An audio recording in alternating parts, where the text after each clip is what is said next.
हिंदी सुलभ भारती 7वीं कक्षा। सुनो, समझो और पढ़ो।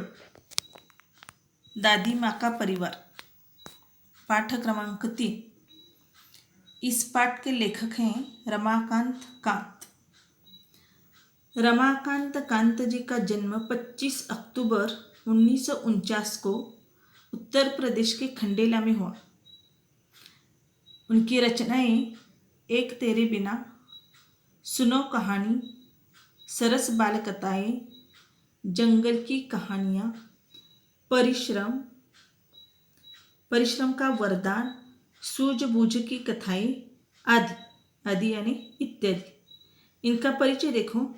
रमाकांत कांत जी की रचनाएं सुप्रतिष्ठित बाल पत्रिकाओं में प्रकाशित हुई हैं।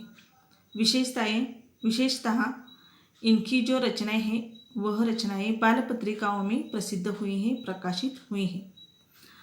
प्रस्तुत कहानी में लेखक ने यह बताया है कि संकट के समय शांति, एकाग्रता, धैर्य और एकता के साथ कार्य संपन्न करने चाहिए। नीचे देखो, जरा सोचो। किस पर सोचना है? देखो यहाँ विषय दिया है, यदि प्राकृतिक संसाधन समाप्त हो जाए तो, जैसे कि जल, वन, प्राकृतिक संपदाएं यानी कि नैसर्गिक संपत्ति।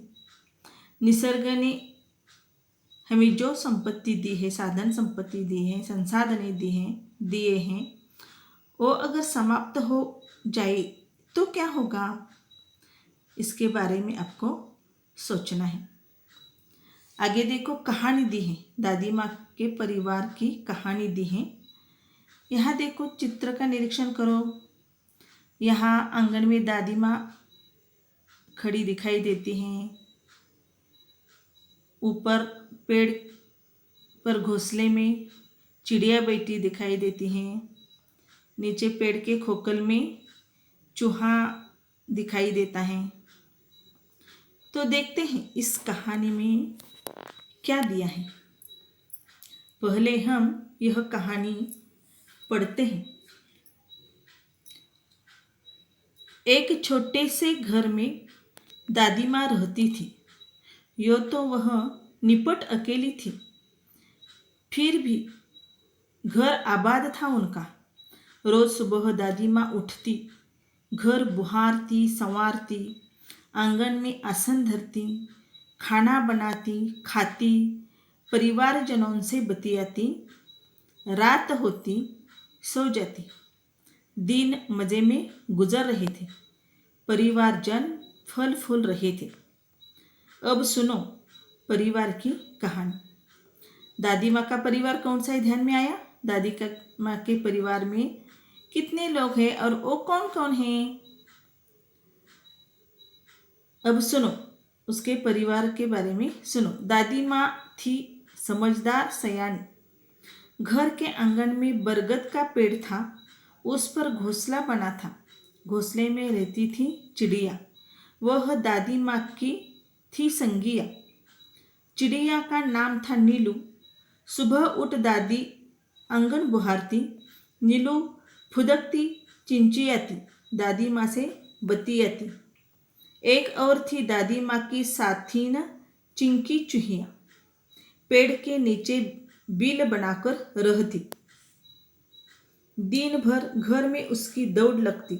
यह थी दादी माँ की दीन दुनिया। दादी माँ, चिड़िया और चूहिया, वे सब यदि होती खुश तो दादी माँ भी रहती खुश। दादी माँ हुई कभी दुखी तो वे भी नहीं रहती थी सुखी। ठंडी के दिन थे। उन्हीं दिनों नीलू चिड़िया ने अंडे दिए। उनमें से निकले 2 बच्चे, नन्हे, सुंदर, अच्छे। तीनों मीनों नाम निकाला। सबने मिलकर पोसा पाला। चिंकी को 2 बेटों के उपहार मिले। चुस्कू मुस्कू थे, बड़े भले।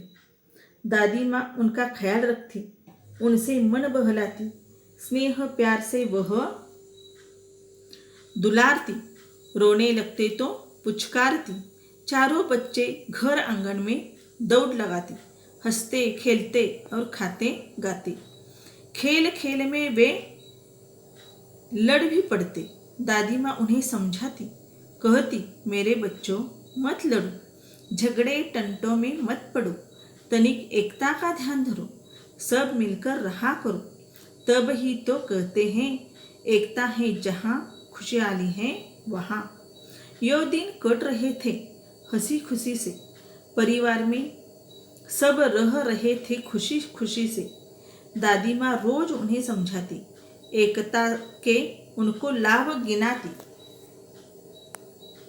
एक बार संकट आ गया, चिड़ियों में मातम छा गया। नीलू दाना चुगने चली गई, संग बच्चों को भी ले गई। अन्य चिड़े चिड़िया भी थे उसके साथ। खलिहानी में धान उगे हुए थे। रात, सूरज की किरणें ढल रही थी, चिड़िया दाना चुग रही थी। अचानक